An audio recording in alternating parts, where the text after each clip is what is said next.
If you would like to support the podcast and get some extra content while you're there, head on over to patreon.com/Severe MMA podcast and sign up. From the rewatch to the Q&A, we will have loads of content every week. So sign up, patreon.com/Severe MMA podcast. And now, here's the podcast. Welcome everybody. It's episode 341 of the Severe MMA podcast. My name is Sean Sheehan, aka the Pod God Shoddy podcast, joined today by the Ralph Ranick of Irish MMA media, Graeme McDonald, as we talk about, it's actually going to be a very big week in the world of mixed martial arts. I'm going to throw it over to Sean Sheehan there later on to talk about Bellator and the UFC, but we're going to start off this podcast by actually looking forward to next week. So the first half is going to be a preview and the second half will be a review of this podcast. So we're going to look ahead to UFC 269 and Cage Warriors as well, which should be very, very fun. But before we start all of that, it's holiday season, and that means that the stockings are to be stuffed and the elves to be cuffed. Well, today's sponsor, Manscaped, has got global with the tools to guarantee you'll score under the tree and the mistletoe. Manscaped is the leader in men's below-the-waist grooming and has served more than 4 million men worldwide. If my maths is correct, that's almost 8 million balls. Get 20% off and free shipping with the promo code SEVEREMMA at manscaped.com. Ho, ho, ho, gents, naughty or nice, 'tis the season to perform. Manscaped's best-selling product is the Performance Package 4.0, which is absolutely perfect for Christmas. It's on top of every man's wish list this year. Inside, you'll find our lawnmower body trimmer, the best trimmer on the market for your balls, butt, and body, and a weed whacker ear and nose hair trimmer. We're getting a bit old now, Graeme. You know, the two of us, we need that fucking ear and nose hair trimmer. It's getting to that stage now where we need a bit of everything, like a little bit of help everywhere.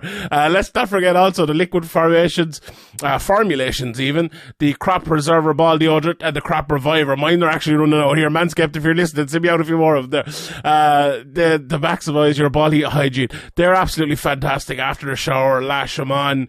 Absolutely brilliant. I love a bit of them. Get the Performance Package now to receive their 2 free gifts, the Manscaped Boxers and the Shed Travel Bag. The dads can't stop talking about this. The teens secretly buy this, and the women will love you for it.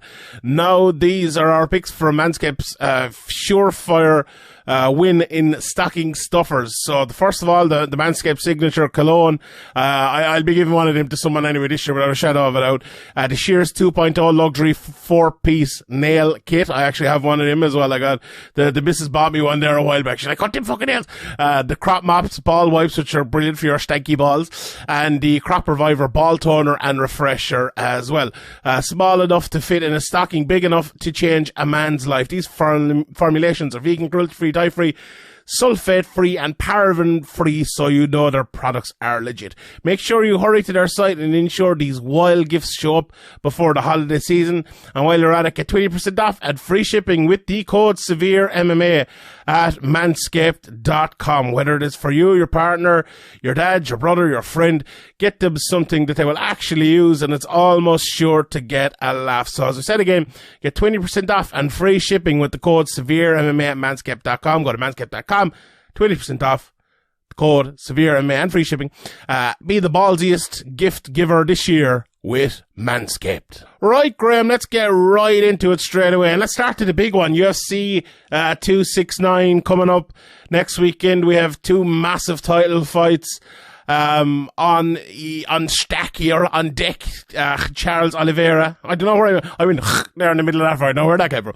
Charles Oliveira versus Dustin Parry, and Amanda Nunes versus Juliana Pena as well, and some other stuff as well. Let's start with Charles Oliveira versus Dustin Parry, alright? Because myself and Ian did the edition of The Contender the other day over on Patreon. If anyone hasn't listened to it yet, it'd be a great time to sign up at the start of the month as well. It'd be brilliant. And we talked about Parry and about like his championship credentials. And Ian made a great point that Poirier has done something that almost no fighter has ever done, where he got the money fights and then moved towards the championship fights. Like some fighters now, and maybe the belt and not necessarily the championship fights, but getting the belt now, as a lot of people do think you win it now. Like someone like a Masvidal got the money fights and then went for the title, but didn't manage to get the belt. But for Poirier, like it could be, before we get to the fight or anything like that, it could be him really winning the game of MMA, couldn't it? Like, he's all the money in the world now after 2 big McGregor fights. If he wins this belt, there'll be another big McGregor fight coming up maybe down the line. We'll see about that. Or maybe another big title fight against whoever it might be before McGregor. You can't help but be happy for Dustin Poirier, but also impressed by what he's done.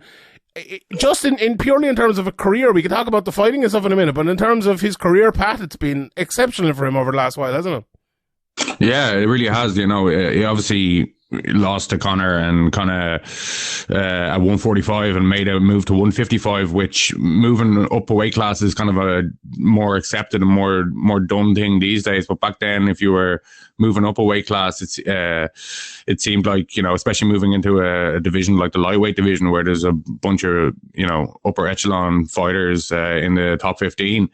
It was a big move to make. It would have been easy to stay there and kind of try and build your way back up again, but he took a risky path and he didn't take any easy roads. And you mentioned there he kind of the interim title. We can kind of talk about that, if whether the interim or it counts as a real belt in another podcast, but. To a fighter like Dustin Poirier, I don't think, his career in terms of his goals will be satisfied if he doesn't win the title. But, he made the decision correctly, I think, and you obviously think as well, to, go for the big money what is there. Like, it won't be there forever, and somebody like a Conor McGregor that can bring in this money could retire, or something could happen. He could break his leg or whatever at any time, and that fight could be out of your grasp if you decide to fight Charles Oliveira instead. So I think all the decisions he's made have, maybe at the time maybe drew some skepticism with the move up to 155, and people thinking, oh, maybe he shouldn't fight Conor again, he should fight for the title. But it's all worked out brilliantly. He's secured his family for generations probably, and now he's got a chance in the kind of best spot in his career, I believe. I think he's at the peak of his powers now, and now he's fighting for the real belt in a really big card as the main guy. So he's done it perfectly. Yeah, 100%. Like, I remember talking about it at the time, and we both I think we agreed on, but I was talking to a few people and they disagreed with it, like that, taking that third McGregor fight. It's weird. It feels like the second McGregor fight because you forget about the first one, but taking that McGregor fight anyway, the one where the broken leg ensued, was the best decision he ever made, because anyone could end up like, say, Leon Edwards or whoever it might be and get not just passed over for a title shot, but you're on the verge of a title shot, you think you're going to get it, and you don't end up getting it for whatever reason, and then that's gone. Whereas if you take the McGregor fight and the McGregor fight is there and McGregor wants to fight just after obviously losing to you, that's a definite. You're going to get that, and the money is going to be absolutely huge from it as well. So the point there is, you take that fight, you earn a load of money against Conor McGregor, and then you fight for the title after it, because you not only have the big money fight, but you've also secured the title fight by winning that big money fight. Like, if you beat McGregor, you're right up there as one of the best in the world, and it's another, very good win, obviously. And if the same, if you beat Poirier, you're in the same position, if you're McGregor. So for Poirier, it made so much sense that, like, a lot of people talk about, is the McGregor fight worth more than, or have in the past anyway, is the McGregor fight worth more than a title fight and all this? And, in terms of money, there's no denying it, that it can be. Although a question kind of came in the other day about that, and like, actually I'm into answering the Q&A. I suppose we could talk about it briefly now, but like, do people actually get more for the McGregor fight? And I think it's about, it's about negotiating your win there and, you know, refusing to fight for a certain amount of money unless they give you that amount of money. And I think Parry did that. And he said I remember that the last time he was on Ariel's show, maybe 2 times ago, he said he was happy, but he could be happier. But that was after negotiations and after he had gotten an extra bit of money to fight McGregor. And now I'm sure, you know, he's well able to do the negotiations. And if he gets pay-per-view points coming out of this, and he's fighting McGregor maybe in his next fight, which I'm sure he'll want, then he's just set. Like, Dustin Parry is absolutely set now financially in terms of his next 2 to 3 fights. Now, if he loses here, it's a different story. In terms of the title, he might still have the McGregor fight. We can maybe discuss that after the fight. But I don't think there's any denying that. But let's, you know, and for Charles Oliveira then, you know, the way to look at him, I suppose, is the way you could also look at Parry in terms of the career. Now, they're different enough career paths, but, you know, the same in like a long career path against many tough fighters to get to the very top. I think Parry was always kind of close to the top, but maybe just never getting to that next level. Whereas I think a lot of people, us included, you know, have spoken about Oliveira as like someone who'll never get there or never even in the conversation. And then it kind of all turned around. I've mentioned before he had a winning streak to start his career, then like 8-8 or something like that, I think, in the middle of his career, and then a huge like 9 or 10 fight or whatever it is now at the moment winning streak as well at this part of his career. And, you know, for Parry, obviously he was very good at the first part of his career, then lost a few fights, obviously lost to McGregor, and then, you know, he had the interim title fight, but then lost to Khabib. But I feel like in this part of his career, again, with the 2 McGregor wins and, you know, with the big performances before that again, and the Alvarez and Gaethje fights or whatever it might be, it feels like this is the good part of his career where he is destined almost for the championship level. And, you know, what if you don't get the championship in the UFC, what would you like? The McGregor belt, probably. That's what he's got over the last 2 fights. But it's very interesting in terms of that, isn't it? These are 2 guys who have earned it and who really deserve it and who are there on merit, aren't they? Yeah, they really are both there on merit. And I kind of talked about Poirier, kind of, you know, a lot of skepticism around him, and even from me and you, like throughout the years with Charles Oliveira. You know, there's a lot of questions around his game. He's always been a very dangerous grappler and submission artist, and he's always been a threat to anybody because of how good he is on the ground. But his striking was one thing, and his kind of mentality was another thing that was questioned throughout the years, and I think with good reason. You know, we see them kind of, you know, get into bad positions and kind of, you know, maybe not tough it out like we've seen him do in recent fights. And, you know, he's obviously turned it around. His last loss was to Paul Felder, which is 4 years ago today, or 4 years ago, nearly exactly. And he's reeled off some good wins there. You know, he doesn't have maybe the record that Dustin Poirier has in terms of quality of opponent, but there's some very good guys there, you know, finishing Kevin Lee, Tony Ferguson, and finishing Michael Chandler is definitely nothing to be sniffed at.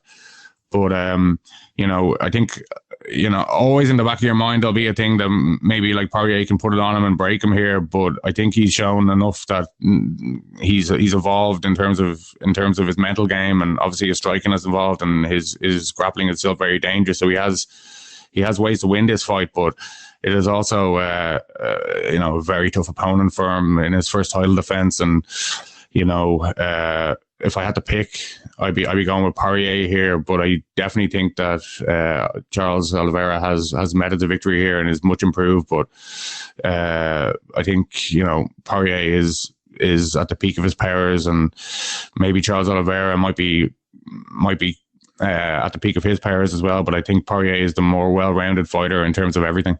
Yeah, and do you know the funny thing as well? You said there, like, it was one of those ones where, like, some that we'd be talking and we'd be unsure a little bit about Poirier. We were unsure a lot about Oliveira as well, like both of them, you know, because there was like, remember McGregor kind of said, Augusta Win did knock him over, you know, Akira Kurosaki knocked him down and everything like that. And the move up to 155, and you could say the same for Oliveira, has definitely helped. But Oliveira, like, was that guy who was a Cub Swanson who hit him and he just went down, like, and, you know, I suppose we held that against him for a long time, but when you're a fighter, Sani as well, I think, was another one where it was the Parry one, but the Parry one, but for Oliveira, remember that shot he took, and he kind of went backwards and he went down, and like obviously it was more serious than it looked, but like it's one of those ones where you rarely see, and I was talking on a podcast recently about where you rarely see fighters get to this level without like the unbelievable toughness, like to get you through something like that. And I'm not saying that he's not tough, and that's something you can learn and you can add to your game and bring to your game. And that's what Oliveira definitely has done, but he's found ways around it and found ways of fighting different ways, as well to make him even better. And we'll get into the fight in a second, but I really think the story of this fight will be told in a lot of different ways, and you'll have people mentioning McGregor and all, and it's impossible to not mention him and Habib and different things. But the real story of this fight is this, the workman-like careers of both of these guys to get there. We talk all the time here, as a podcast that covers people who are 0-0 and people who are fucking 50-4 or whatever it might be. That journey from starting out your career to getting to the very top. And sometimes you take an easy route, you get there and you win all your fights, and maybe, like John Jones, you might have won disqualification, or Habib, you have a couple of tough fights against like Glace and T-Bow and stuff, but you get all the way to the top. But the vast majority of people who get to this stage of their career, and especially in these tough divisions, are people like these two guys, or people like Glover Teixeira or Jan Blachowicz, who have really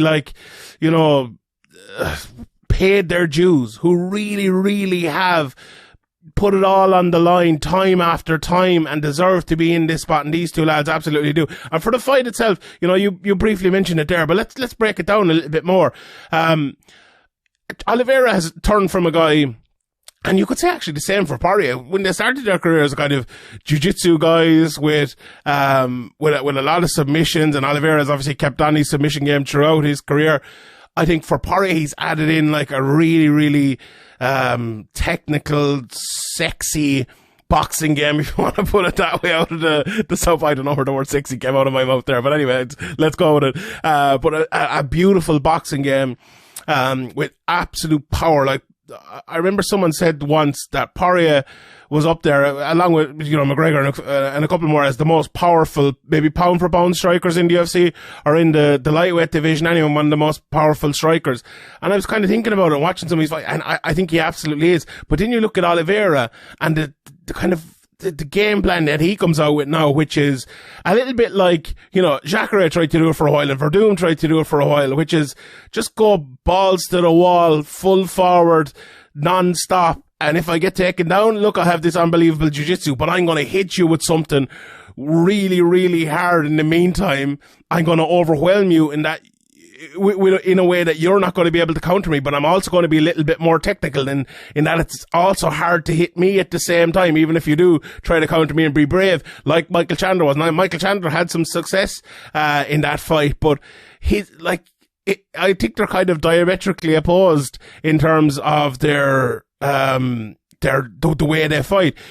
Parry wants to fight the more controlled fight, and Oliveira maybe wants to fight the more mad fight. Maybe you put it a little bit like Liverpool versus Man City. You have the mad gegenpress of Klopp in Oliveira, and then you have the controlled maybe style of the Man City in Parry. What do you think of that comparison, Graeme? Do you like it? Well, kind of like controlled chaos. Yeah. It is a bit like that, though, isn't it, in this fight? Yeah, well, looking at it from outside, it could be like that, but it also could go a number of ways. This is obviously a 5-round fight and a huge fight for both of them. Obviously, they both have experience in big fights as well. But as we kind of talked about earlier, this is like the UFC title proper. It's kind of the apex for most fighters like Parry going into the UFC or going into MMA. That's the dream initially, and obviously making money and all that stuff and securing your family is amazing, but it maybe isn't what they dream about before. So it is a big moment, and either guy could come out and look a bit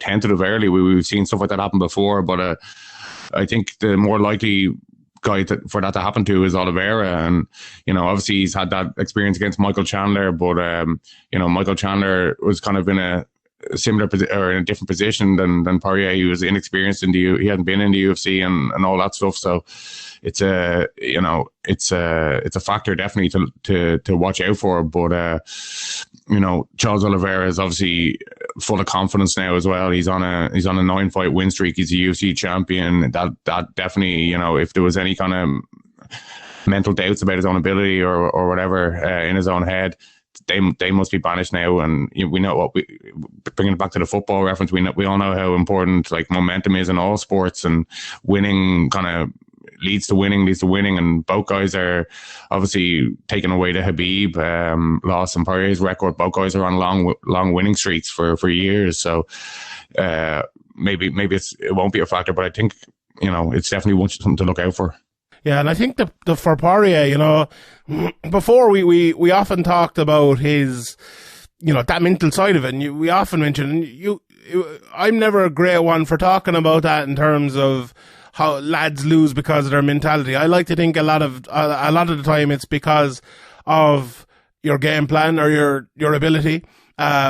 But Parry has come out himself and said, about early in his career, especially the McGregor fight as well, where McGregor just really got him out of his game and all. But the fact that he came back and has kind of conquered McGregor once, 1.5 times, let's put it that way. I feel like that this time, for this title fight, it'll be different. I feel like he's conquered those demons, but you never know when those demons come back up. The last time he was fighting for a title, he went out there and got submitted. It was against Habib, and Habib's a different animal. But that could be in his. No, he definitely did, but that could be in his head as well. It's definitely a huge moment, and there's a lot of nerves before a regular UFC fight for all these fighters. It's a human thing. And it can get overwhelming if you put too much pressure on yourself. But this is a very experienced guy in Poirier, and I think you're right. He's a different fighter and guy mentally since obviously that McGregor fight years ago, 145. So maybe it won't be a factor, but this is a huge moment, and it'll be interesting to see if both guys look like they usually look, and what their game plans are, and if they're affected at all by the kind of magnitude of the moment and the jeopardy and the kind of the accumulation of everything if they do win. And for Oliveira, obviously winning the title as a vacant title, maybe he'd like to go out there and kind of prove himself as a champion as well, and that will add a pressure as well. And maybe it's a historic thing for both guys, but I think both guys, I haven't heard Jota Oliveira say it outright, but I think it's kind of well documented that he maybe suffered with that in the past. So it's a stressful game, and this is a huge opportunity, and the spotlight is on. It's a huge card. It's probably the most anticipated fight of Oliveira's career, and obviously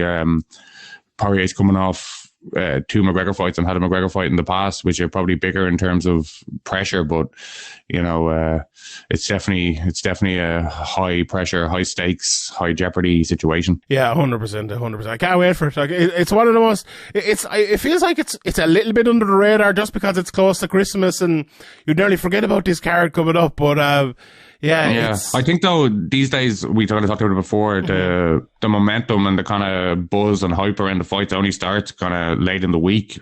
Yeah, it does. Yeah, and I think the fact that you'd almost there was a bit of talk over this fight as well, and it's is the fight going to happen? Is it not going to happen? What way is it going to go? And you kind of forget it because, for a while there during the Rona especially, there was fights getting signed and they were happening 3 weeks later, and we kind of got back into that, I feel like. But now as well, this was probably signed 4 or 5 months ago, and we're oh yeah, well, or maybe 3 months ago.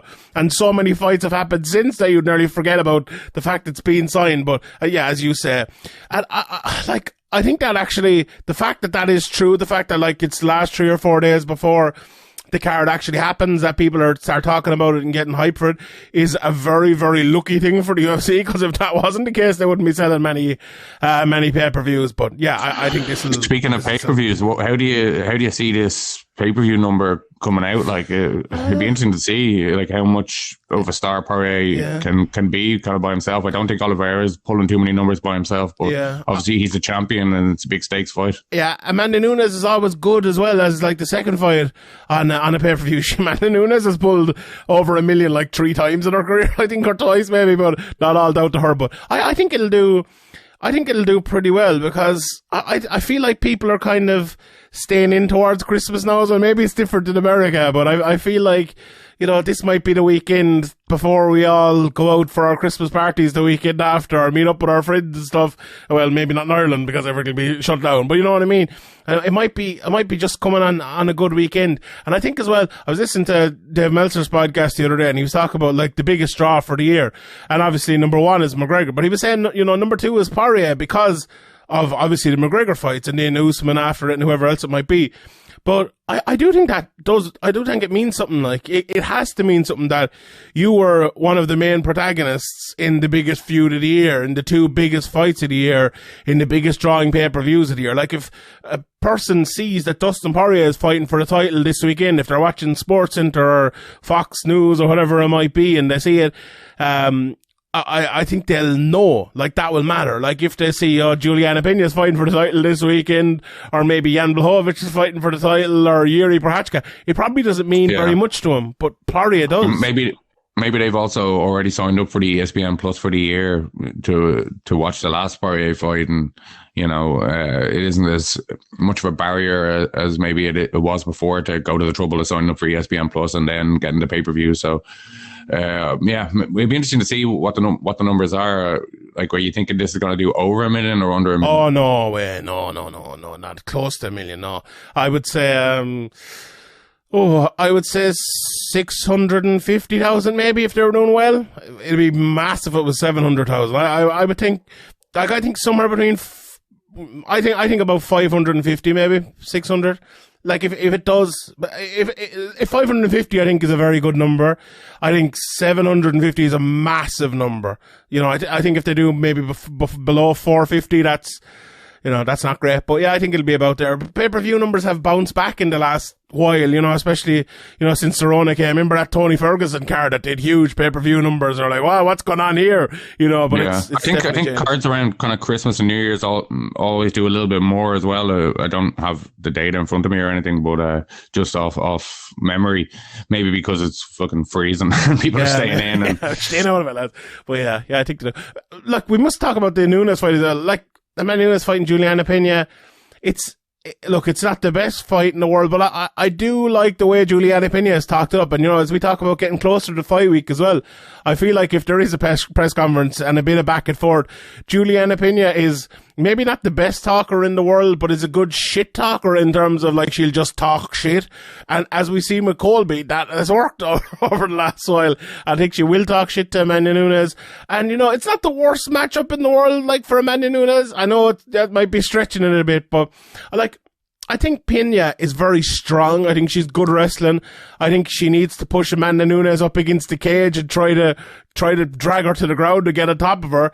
And I think she will try to do that. Like, there's some people you think, oh, well, this is the way they can win. Will they go out and try to win that way? And they don't. But I do think Juliana Pena genuinely will. So that gives me some hope that she might go out there and have a little bit of success in this fight. Now, I think Amanda Nunes will win and win at a canter.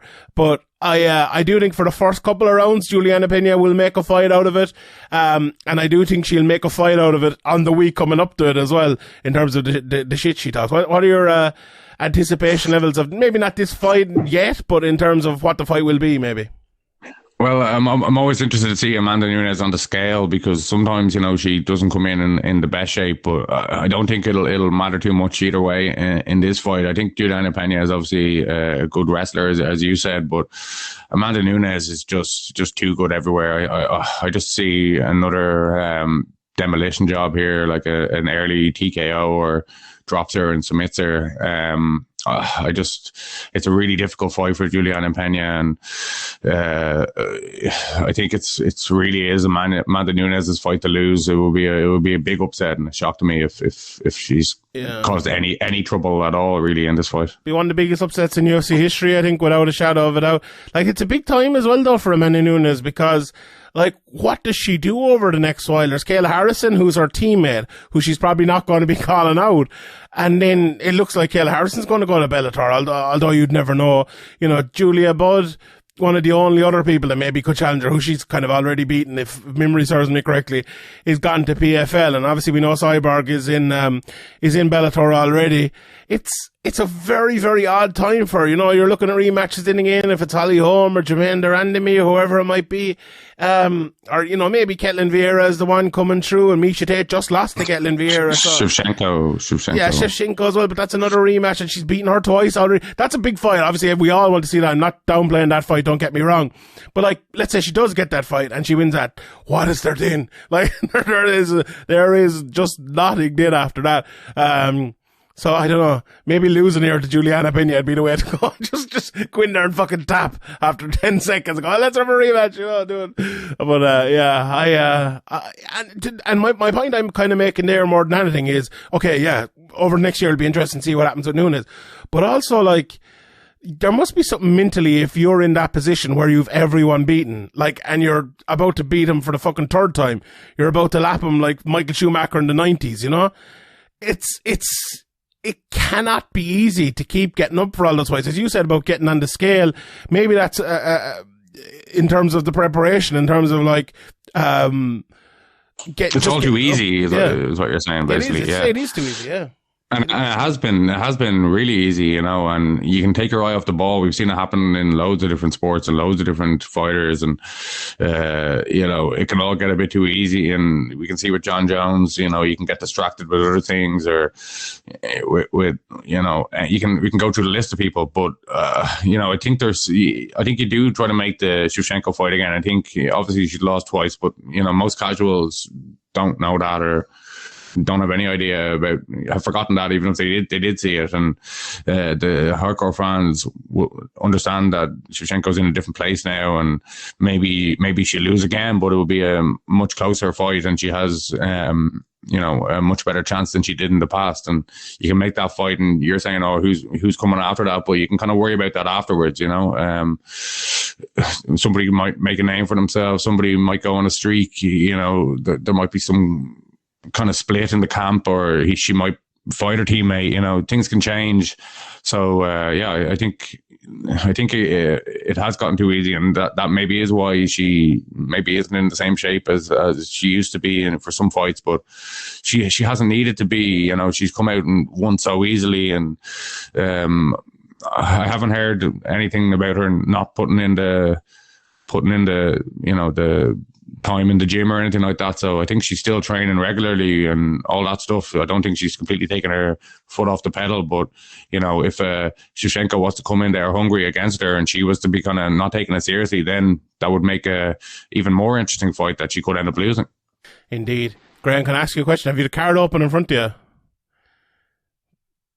Do you? I do now, yeah. Who's Alex Perez's opponent? Matt Schnell. Oh, Matt Schnell. Can't you smell that smell? Yeah, I smell that surrounds you.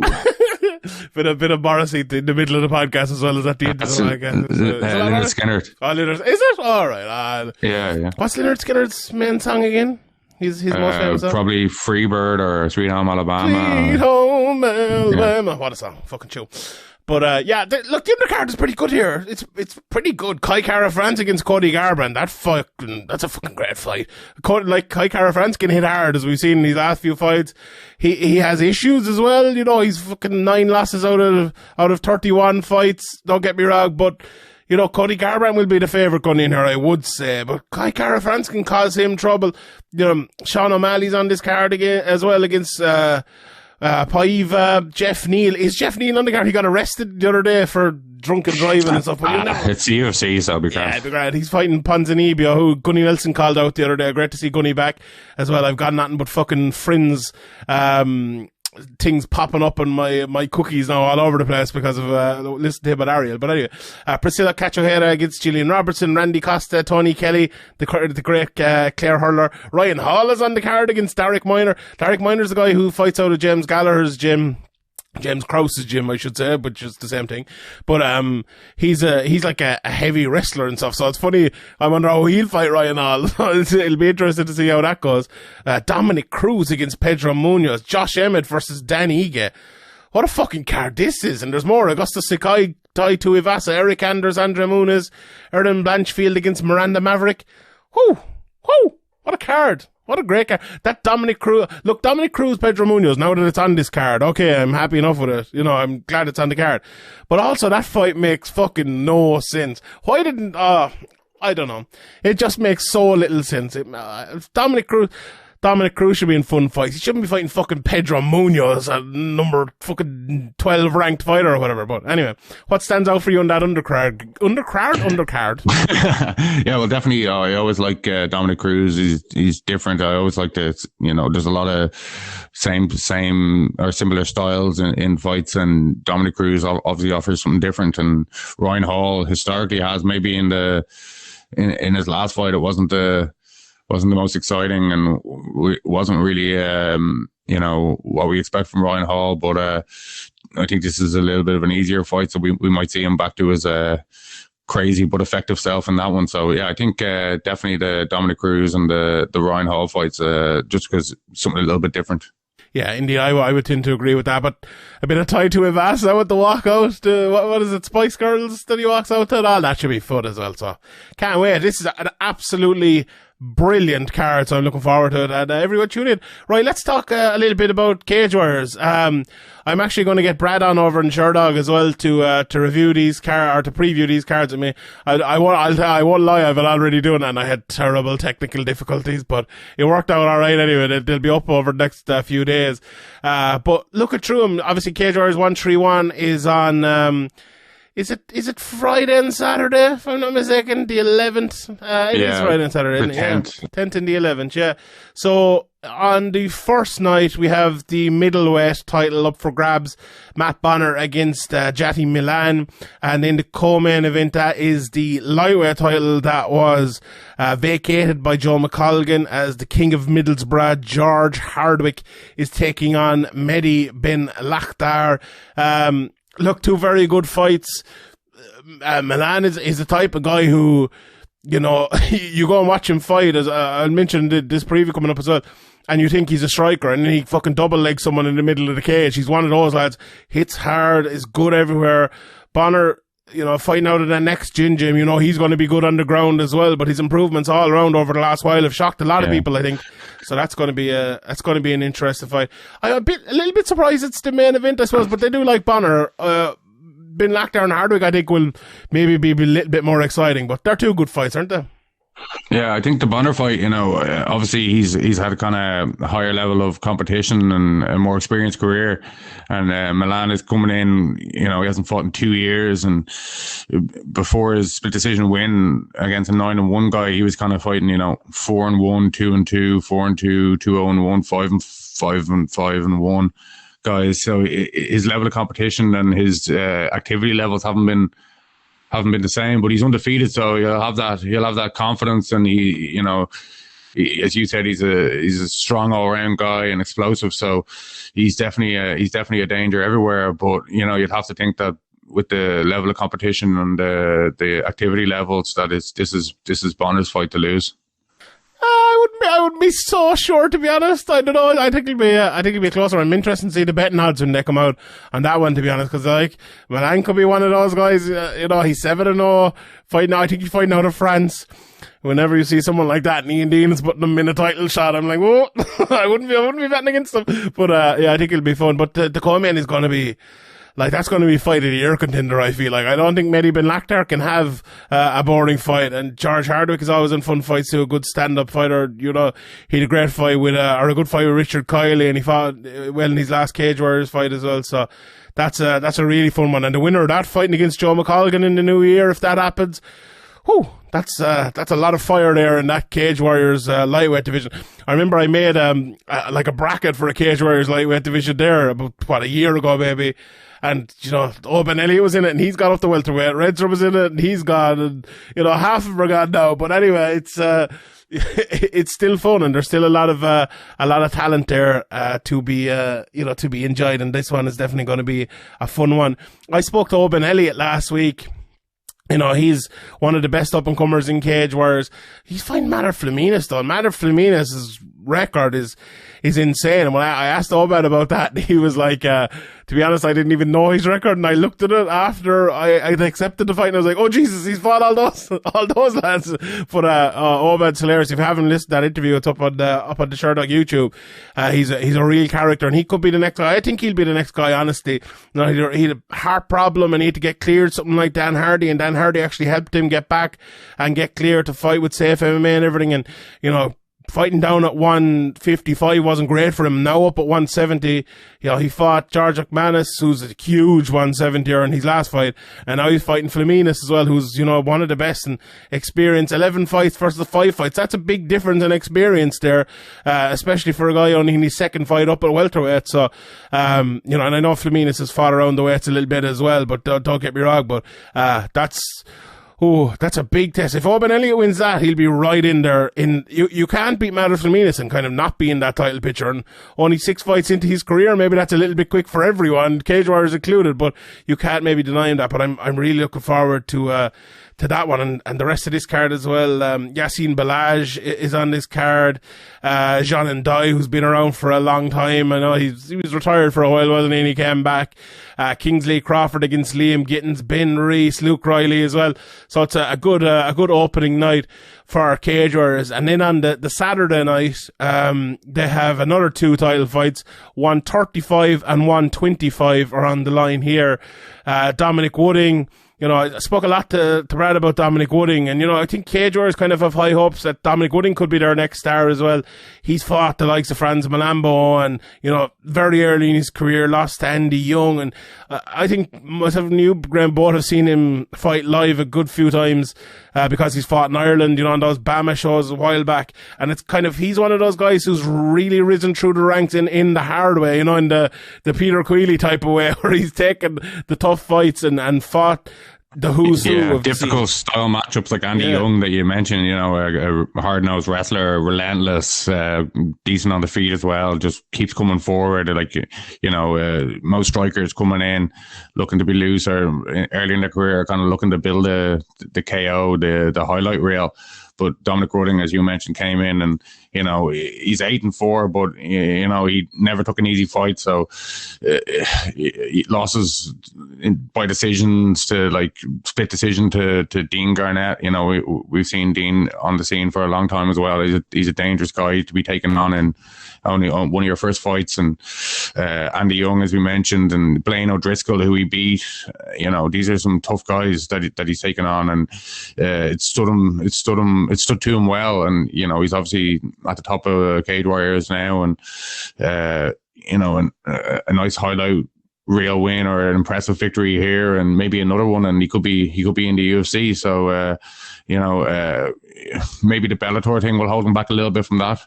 You know, obviously, you've talked about it before. UFC don't really want people who've been kind of lost and been released from Cage Warriors or from Bellator. But, you know, if he continues to be at the top of Cage Warriors, be the Cage Warriors champion, landing like head kick knockouts like he has in his last 2 fights, you know, I'm sure the UFC will overlook that. They will, be happy enough to go with that.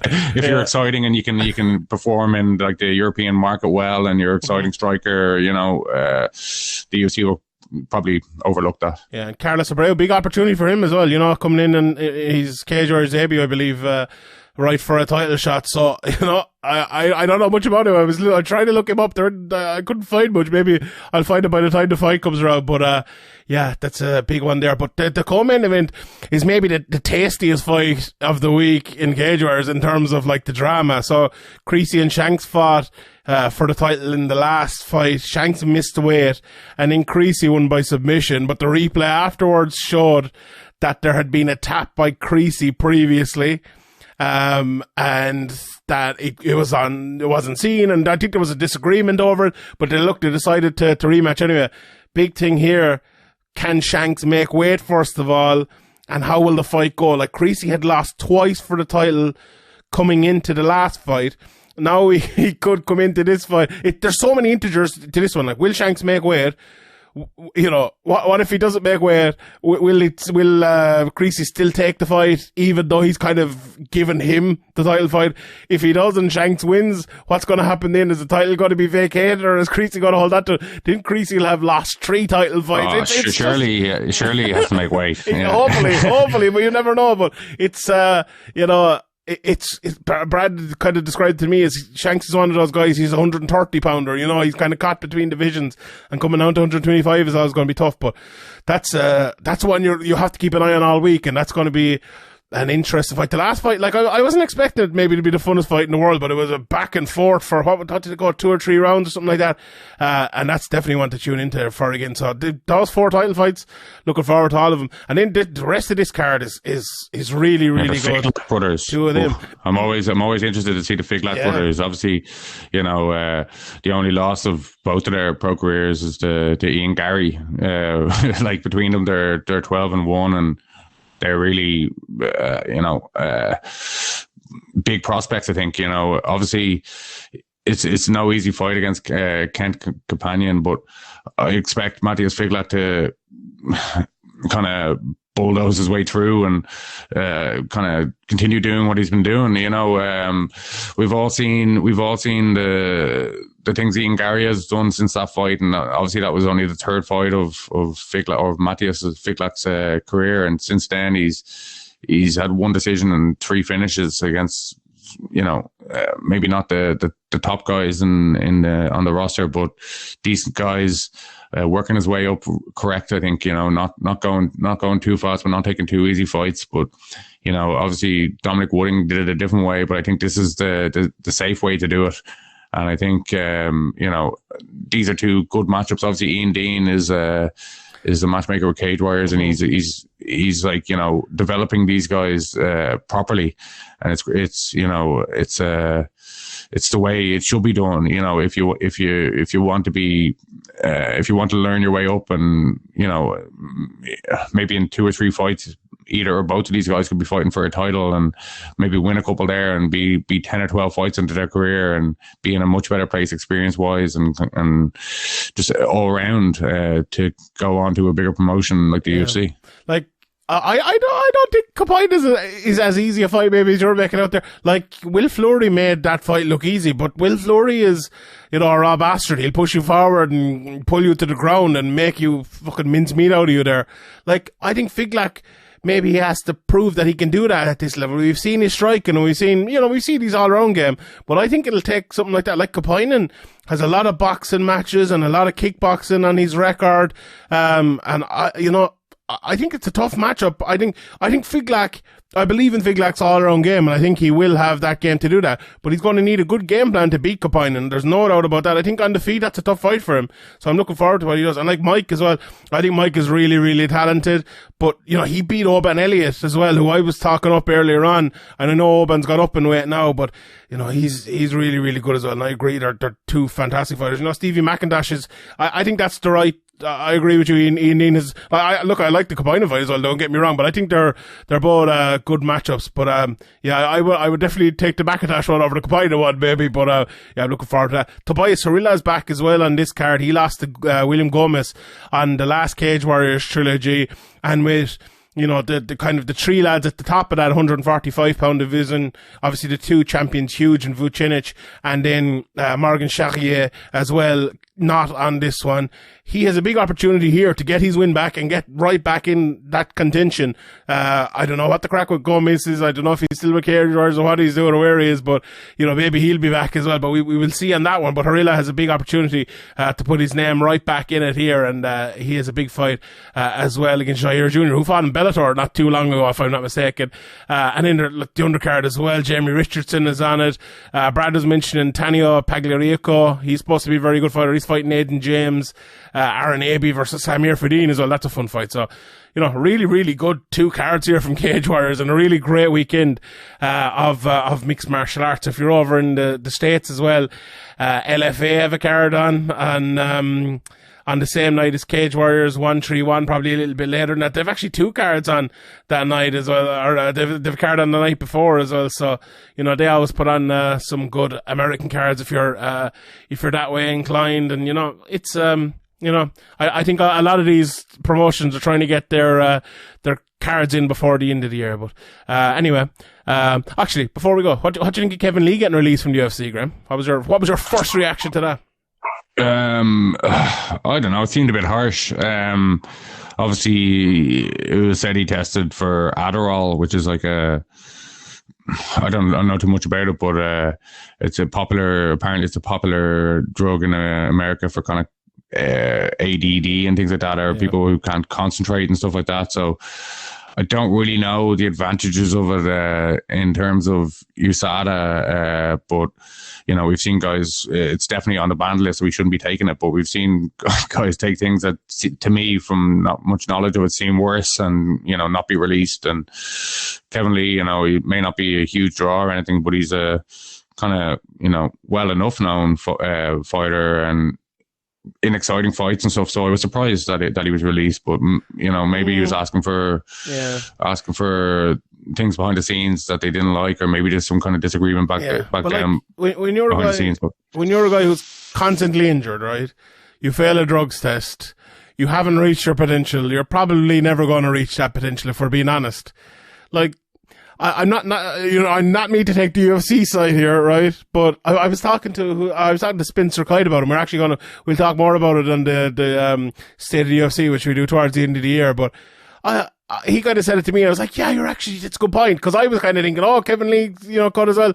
But yeah, it was, I do now thinking about it a little bit more. Like it does, like if you're looking from the UFC's point of view, it does make a little bit more sense. Like, I don't know. I just don't think Kevin Lee's going anywhere in the UFC. And you know, someone tweeted there at Al Quinta a while back, go to Bellator and get the belt, you know, and people were kind of laughing at that, rightly so, because Al Quinta's kind of over the hill, I think. Now at this stage, Al Quinta's different. But Kevin Lee, I think he needs to go somewhere like that. Someone suggested PFL too. I think that'd be a great move for Kevin Lee. I think look, if his body can get through it, it'd be fantastic. But imagine that, like, that PFL, if he went to welterweight and fought in PFL, imagine him, let's say Pettis up at welterweight as well. Obviously we have the champ over there at the moment, or what's his name? God almighty, I can't believe I'm forgetting his name. Ray Cooper III, Rory McDonald, have I mentioned him? Gleason Tebow. What a fucking tournament that would be. There's some great welterweights coming there. Miles Price, is he going to be fighting a welterweight? Is he signed for PFL? Who knows? Oh, could be fun. Could be fun. They're putting on a lot more cards next year in PFL as well. I was kind of looking at it more from why the UFC would cut him, because, you know, he is a bit of a name and you can kind of build guys off him. You know, that dog's gone mad. What's wrong with the dog? He just barks at the door whenever anybody goes near it. Who's at the door? Go out and answer, for fuck's sake. Anyway, go on, we leave it there. I got to throw it over now to Shachi to talk about Pettis versus who the fuck is Pettis fighting? Pettis versus Haraguchi. Jesus Christ, how could I forget that? Fantastic fight. And Aldo versus Font. Take it away, Shawnee. Thank you very much, Shawnee. You're a great man. You know a lot more now than you did back then when you were last talking, because we had an absolutely phenomenal card tonight. When I say we, I mean we, because I've drafted in a bit of help to talk about the card because it was so amazing. I wasn't planning on it, but I said, fuck it. Come on, Ian, let's do it. So Ian and Neil joins me right now for the next 15-ish minutes as we look at the Font vs. Aldo card and a bit of the Bellator card as well, Sergio Pettis, with an unbelievable knockout there. We'll get to that in a second. Ian, how are you today? It's grand for you now over in Canada. What time is it over there, actually? It's probably like 1 o'clock. We're getting late. It's 20 past midnight now over here, so fucker, it's 6:20 in the morning here. That's what sort of degenerate I am. I can tell you, but come on, you get into it. So just so people actually have this when they get up in the morning. It'll be too late for the people when they get up in the morning if I don't do it quickly. So let's talk about the main event first altogether, because it was a brilliant card here, Font versus Aldo.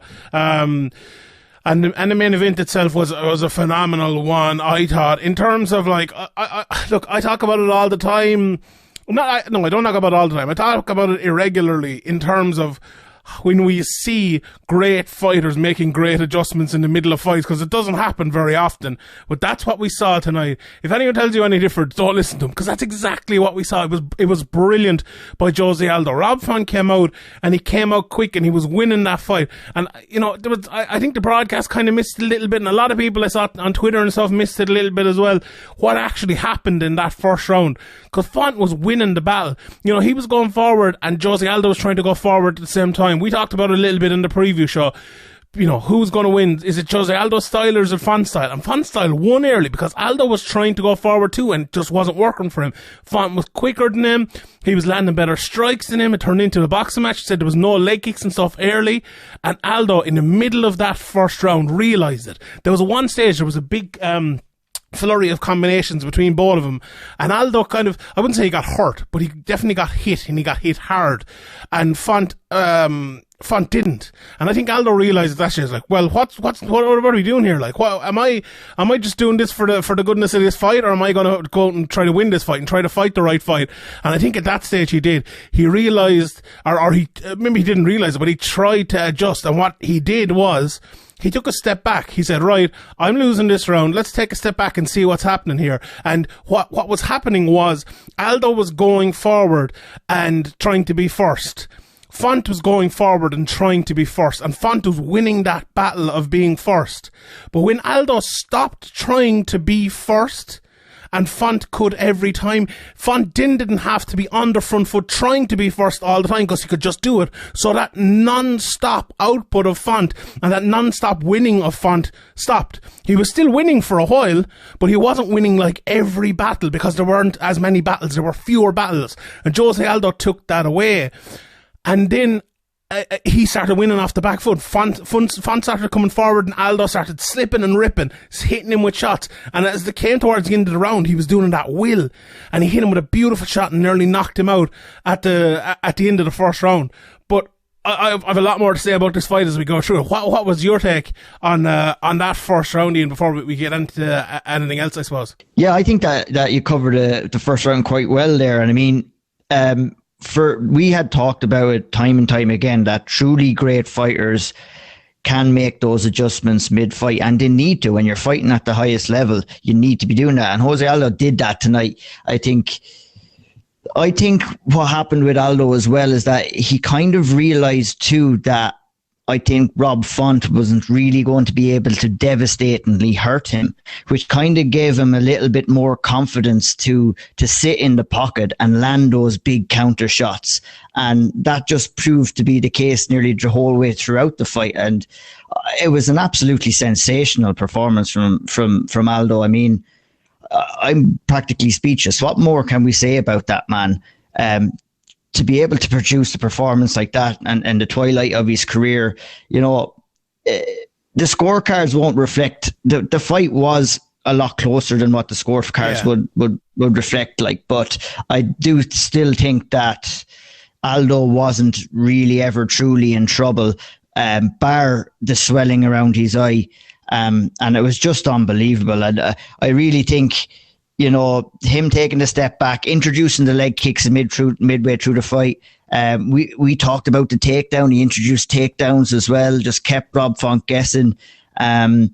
He utilized his striking and his output was just right so that he didn't gas himself out. He kind of looked like he was slowing down a little bit at the end of the third round, but then at the start of the fourth round again to immediately come out and hurt Rob Font, and that just gave him a full head of steam again. But a sensational fight, sensational performance from Jose. It was almost like he had one thing per round. You know, we talked about it on the previews you mentioned, but I remember mentioning the word variation after you asked me the question about the takedowns, and you know, your question was a very good one and led to a good answer as well, because it's exactly what we saw here. Like, if you look at that second round, Aldo started jabbing to then draw in Font. So when Aldo jabbed, Font came through with his shots, you know, trying to kind of be first again. But it was a trap. It was a pure trap, because all Aldo was doing was, like, after tonight, Aldo's the greatest defensive fighter we've ever seen in MMA. He's, oh my God, he's unbelievable.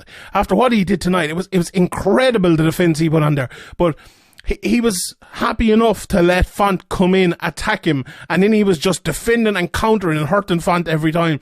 It was like cheese in a mousetrap, honestly. He was just destroying him in that second round, in that portion of the fight. And as you said, in the third, he introduced the leg kicks, and he had a couple of takedowns as well. But those leg kicks, were just a sign that Aldo was now running the fight. And he was not only happy to go back to going forward, he's now going back to kind of dominating the fight. And he hurt him multiple times. And at the start of the fourth, he hurt him as well. And in the takedown, obviously in the fourth, and he did one takedown, I think, before that, and one time where he kind of landed on top, or Font kind of half pull guard or something like that. But by the time the fifth came, Font tried his best to come out and he tried to win it, but it just wasn't to be for him. Aldo was just absolutely phenomenally, he almost got the finish even near the end. It's hard to believe that Jose Aldo is a fighter that's been around for 15 years and was a champion for 9 years, and that ended 6 or 7 years ago. It's actually crazy to see someone like that, isn't it? I think that for a period of time, I've been guilty of taking Aldo for granted as a fighter. And, you look back in his career, and obviously the knockout loss to Conor McGregor just had this just false narrative surrounded him after that fight, that he wasn't as good as what he is. But he went back and proved after that knockout, and he's after proving again.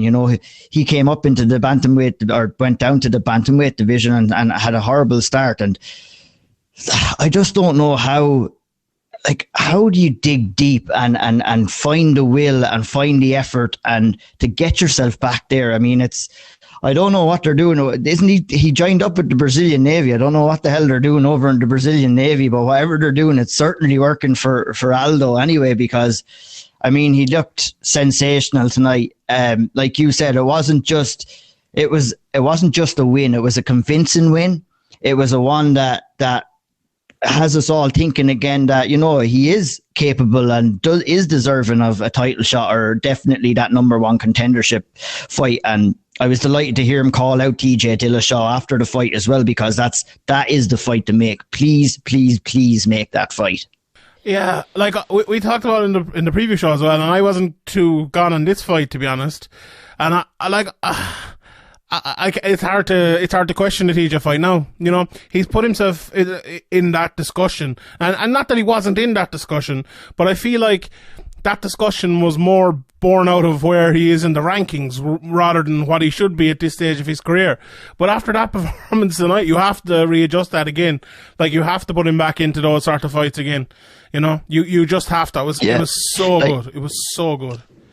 I think that we're all kind of a little bit wary that we don't want to see Aldo put into a situation where he gets badly hurt. And, in that Peter Yan fight, it wasn't really great watching towards the end. He was getting pretty beaten down, and I didn't enjoy watching it. And I'd rather not have to watch that from Aldo. But I mean, he's after really turning a corner again, it seems. And, the win against Pedro Munoz was good earlier on this year. And then he's just up better that performance again against Rob Font, who has caused a lot of bantamweights a lot of problems here. Rob Font is no joke.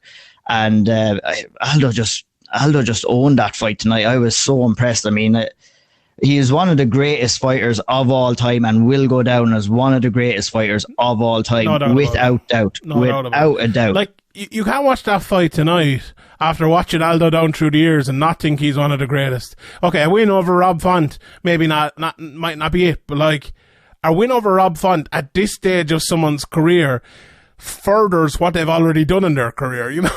This is, I can't get over it. I'm actually, it's one of those fights where you watch it and you're like, I honestly could not believe what he did in the middle of that first round, and then to keep it going, and the intelligence of the display as well. It wasn't just a great turnaround, and he won it. He was wily and he won it with experience.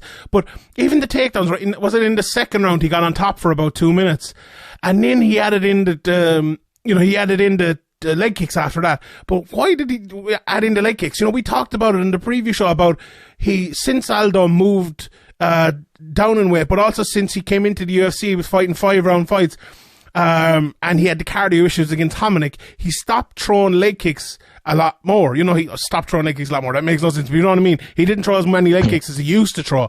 And I think cardio might be the reason.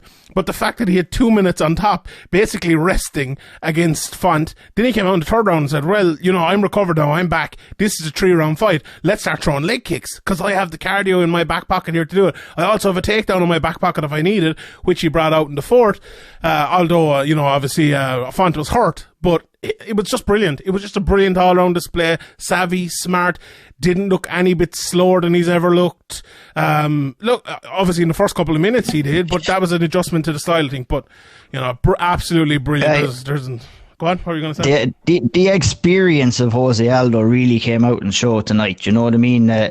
We talked about it on the preview show as well. Like when Rob Font was making his professional debut, was the time when Aldo was reigning in the WEC and had multiple fights under his belt, and then added in, and he has had an extensive career in the UFC, and he's seen and done it all. Yeah, excuse me. The greatness showed, like the greatness really did. Great. Yeah. You never see a fighter who's good doing what Aldo did tonight.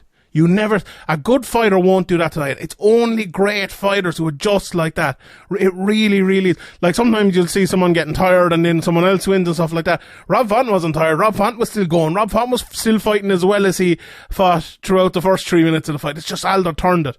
But it was brilliant. We could go on all night about Aldo. To do it with your back against the wall, like he had his back against the wall for 4 minutes and 50 seconds of round one, and he just found a way to win the round with 10 seconds left, landing that huge right hand.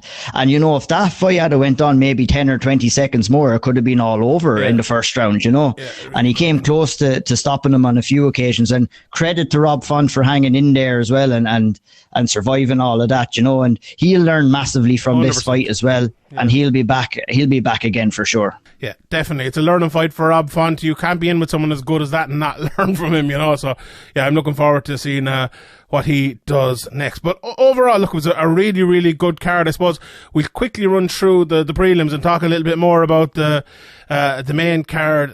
Vince Morales got a good win over Luis Smolka, as did Claudio Puglia's early, who got the knee bar win over Chris Gritzmack, or William Knight and Alonzo Minifield put on a fucking mad fight altogether.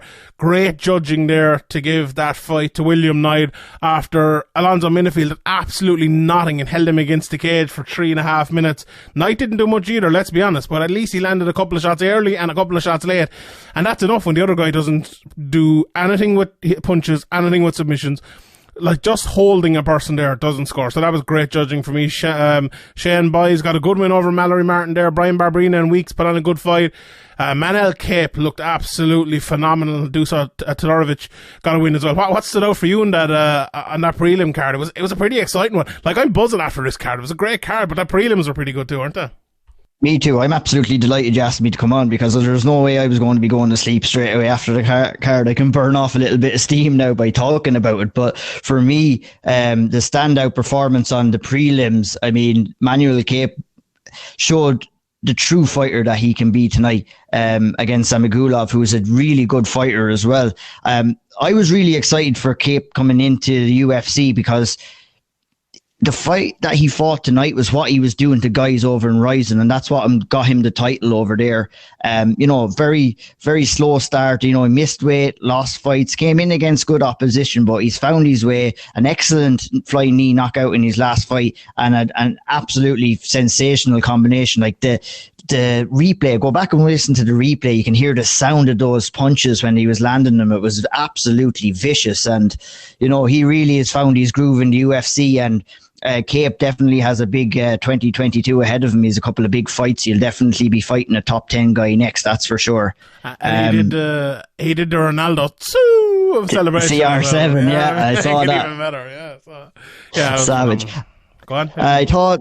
I thought Brian Barberina put on a classic Brian Barberina performance. It was a comfortable win. Darian Weeks, you know, he took the fight at short notice. Did well though. Did well for short notice. Yeah. He can hold his head high for sure. I mean, he's a good prospect. He came up through the IMAF ranks. And yeah, he'll be thereabouts again. I mean, there's no shame in losing to Brian Barberina on short notice. It was a tough debut for him. William Knight and Alonzo Menefield was, I was expecting the finish. I kind of probably jinxed it on the preview show. It went all 3 rounds, but, William Knight, fair play to him. He deserved that win for sure.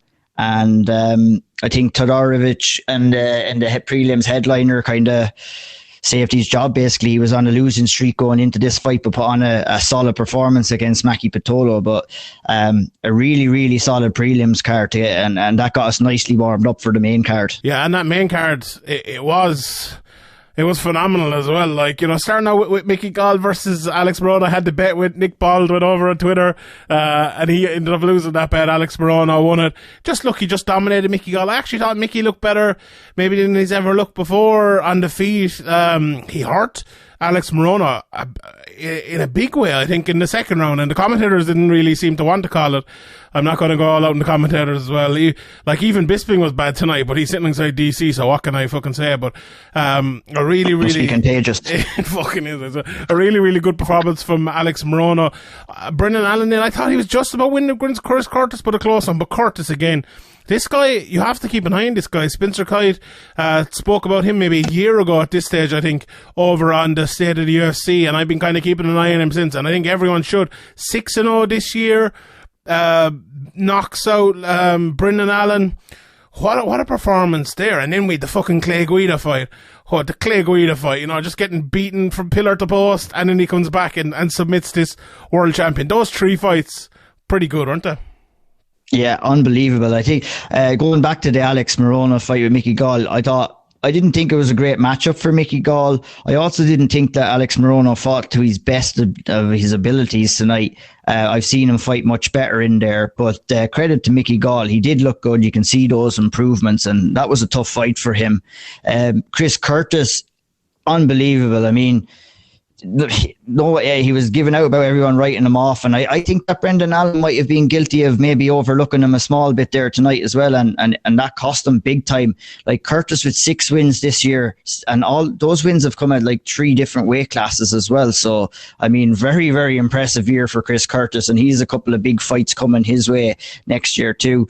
I loved the finish in that fight, working the body, which opened up that shot, that right hand over that hurt Allen, and it was just a perfect finish as well. Clay Guida, an absolute legend as well, man. I mean, how tough is that man? I cannot get over it. Like when he ate that knee, I was full sure that Keith Peterson was going to come in and stop the fight, and I'm glad he didn't. Santos just completely gassed himself out and punched himself out. Probably had an adrenaline dump as well, which didn't help things either. But I mean, to come in, get the finish over a multi-time Brazilian Jiu-Jitsu champion, absolutely sensational out of Clay Guida, and you would have to be looking at him for a UFC Hall of Fame now. Never saw the bright lights of any title shots or anything like that, or I don't even know if he relatively even came close to getting it. I know he's fought a couple of the top guys early on. His wins over Nate Diaz, his wins over Rafael Dos Anjos. So, I mean, I'd say we're looking at a future Hall of Famer there for sure. And the Carpenter is some man. Would you think so? No, I don't think so. No. Like there was a period of Clay Guida's career where he was kind of boring. Remember, he had a lot of boring fights. Yeah, I think that might stand against him a little bit. But MMA is different. I've argued before with Diego Sanchez and other people. Like, I think there is a place for people like a Sanchez or like a Guida, even though Sanchez fought for a title, so maybe it's a little bit different. But I think there is a place for lads like that. But I don't think he might be the guy. Like Lozon would be up there as well. He's one of the, or Cowboy Cerrone even would be up there as one of those guys. But I think Cowboy probably will get in. I think Diego might in the future. Although Diego probably won't either, because they only do it like 3 a year or whatever it is. I don't think Clay Guida will, to be honest. But if there was an MMA Hall of Fame and it was a few a year, maybe. But a great performance tonight, and a great maybe not a great performance, but a great win for him anyway. But Jamal Hill versus Jimmy Cruz, I called it. In fairness, I called it. Jamal Hill went in there and he got the knockout straight away. This was one of those fights where if the last fight for Jamal Hill hadn't happened, where he got his arm tore off him in a kind of a freak submission, let's be honest, and not a freak submission for him, not a freak submission for Paul Craig, because Paul Craig specialises in freak submissions. So I'm not taking anything away from Paul Craig here. But if people wrote off Jamal Hill and he was a big underdog here because of that, like, I think that's stupidity. I honestly do. I think that's utter stupidity.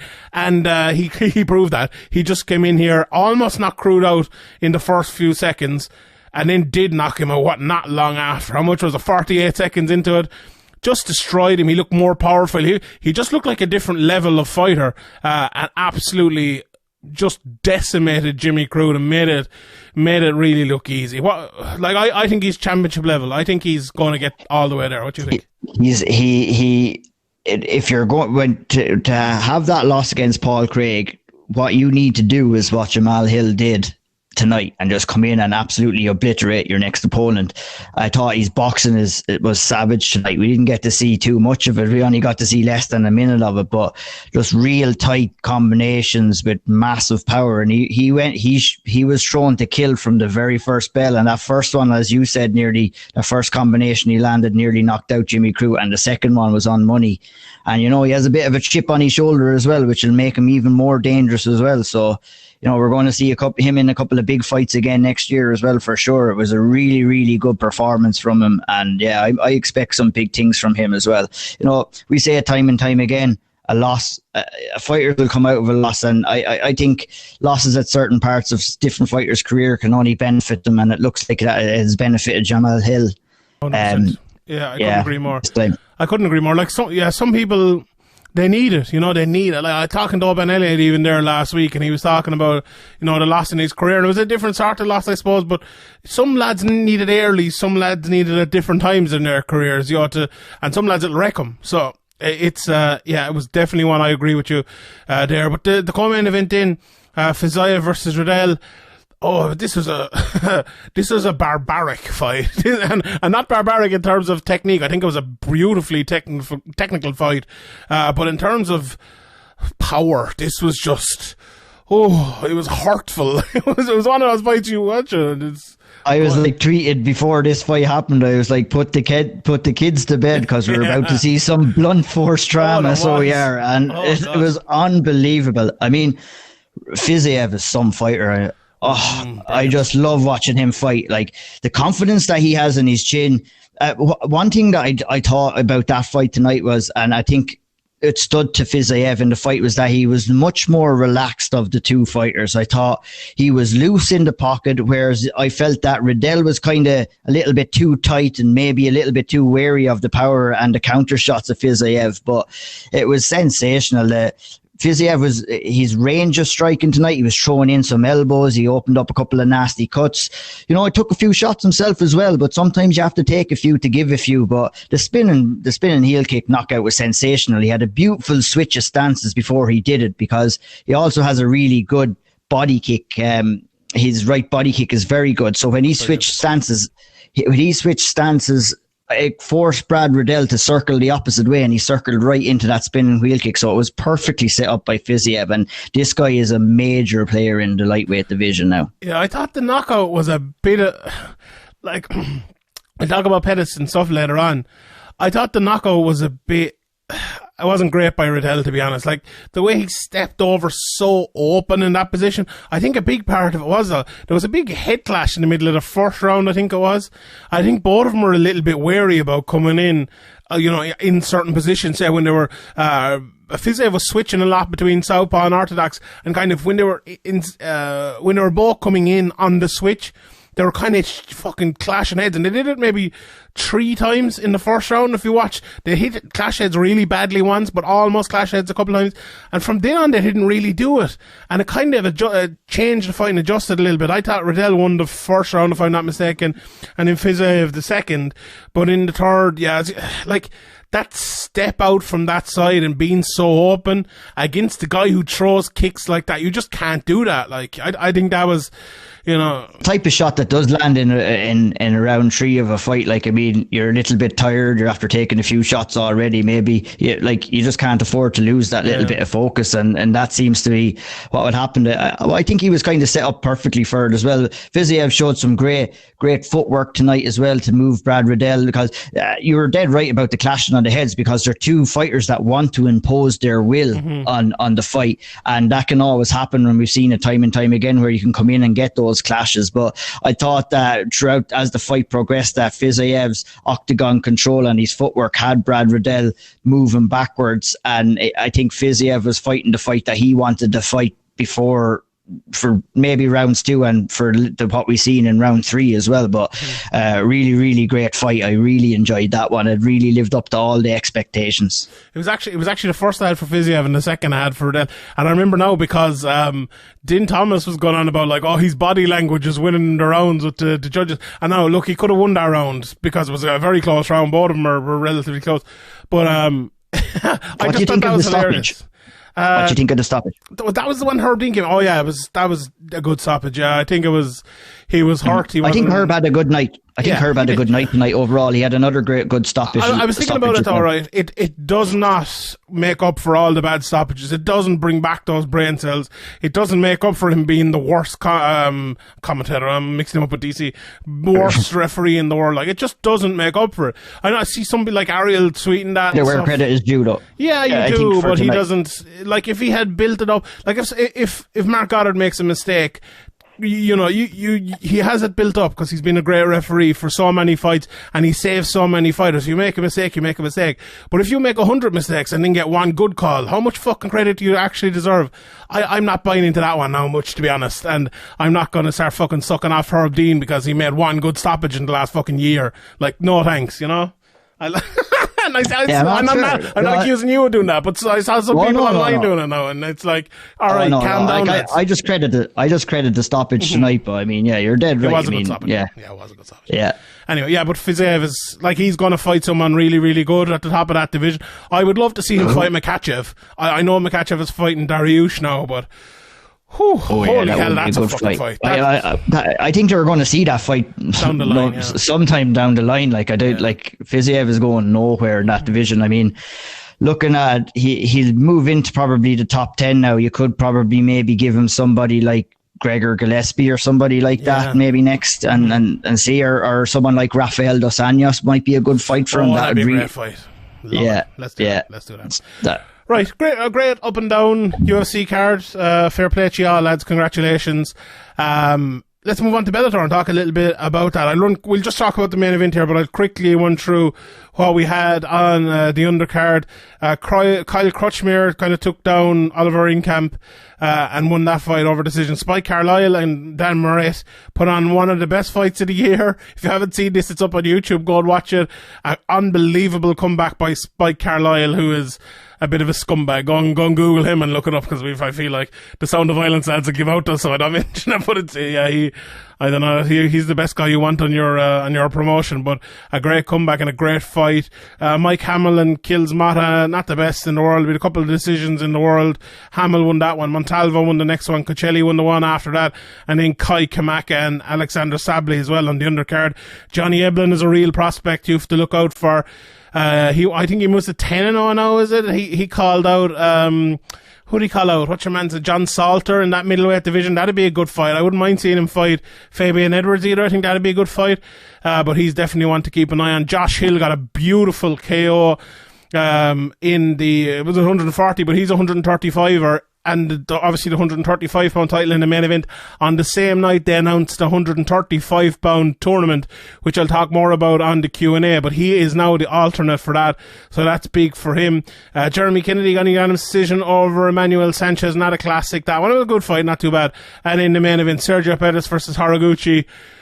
One of the most notable fights we'll see this year, one of the most memorable fights, I suppose, we will see this year, just because of the way it went down. So if anyone wasn't watching, it was a domination really for Haraguchi. He was just too quick for Pettis early.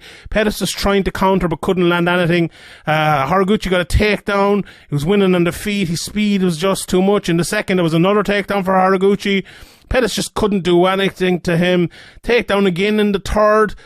Not landing anything, just being decimated by him. Pettis was landing a little bit more in the fourth, but there was a takedown from Haraguchi, and he let him up, but then it all turned around. There was a bit of, there was a bit of a bit of fighting against the fence. They broke out from it. Pettis threw a head kick.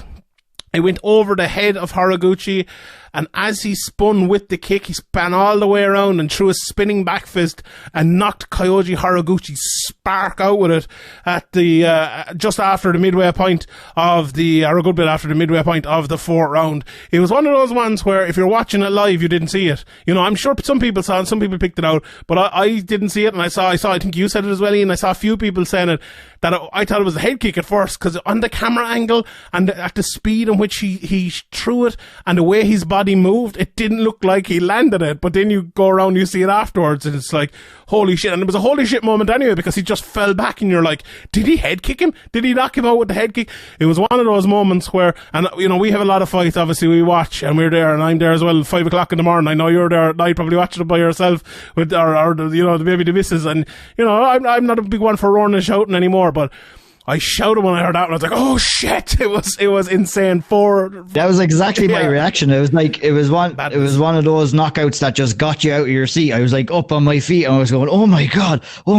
And it was just an unbelievable knockout. But Pettis was not really fighting the best fight up until that moment. I thought he got his tactics wrong at fighting a guy like Haraguchi, and he just found a way to do it. And it was one of those all-time knockouts that we will be talking about for a long, long time, and credit to Pettis. And, it's a tough one for Haraguchi. He's done quite well to come back after his knee injury, and he's picked up the Rising title, and, he was winning that fight until he got knocked out as well. So he'll have to dust himself off, and, he'll be getting himself ready for the tournament coming up next year as well. And he'll be a major player in that tournament for sure.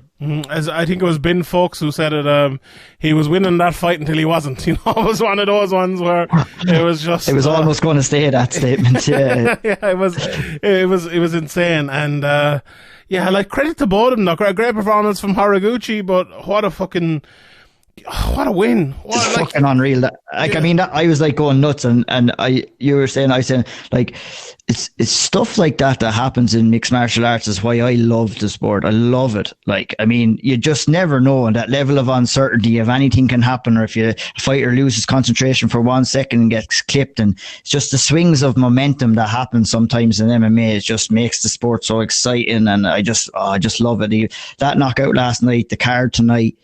It's just great. I love MMA. Do you know what was brilliant about this weekend was that we had a week off, and we were like, we kind of needed that week off. We didn't, we didn't really have a week off because we don't get weeks off of it. But you know what I mean? There was no fights last Saturday night and no big UFC to talk about. And we were talking about different things maybe. And then there's a big UFC next week, obviously, which myself and Graeme have already talked about in the podcast. But you could be forgiven for kind of overlooking this week, or right, we'll just get through this week and we'll move on, and even doing this podcast, we decided to start it with kind of next week. But maybe we got it arseways, but I'm happy enough to end it on a high anyway. But it was one of those weekends where, the Bellator card was terrible for most of it, but it ended on this unbelievable high note. And then the UFC card today was just unbelievable the whole way through, and ended on another high note. It was like, I was supposed to be next week, couldn't I? I'm buzzing about MMA, but it's this week I'm buzzing about it. And it was, it was just a phenomenal weekend.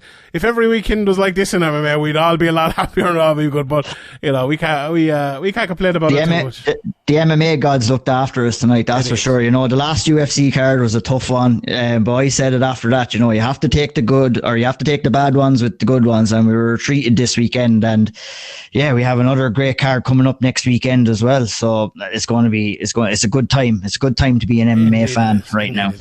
Right, we will leave it there. So thank you to everybody for tuning in.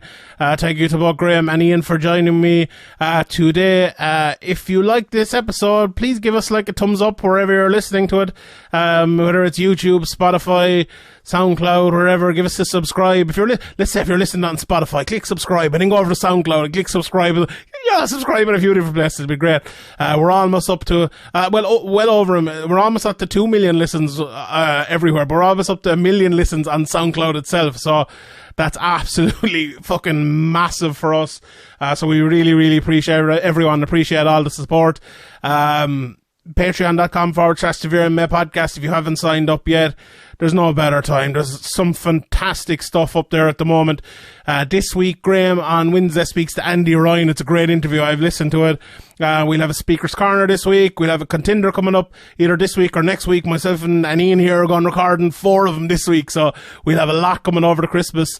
So yeah, I'm really looking forward and really proud of what we're doing on Patreon. And as well, Ian Coughlin's GoFundMe, please go over and give what you can there, because it's very, very important. And fair play to Conor McGregor and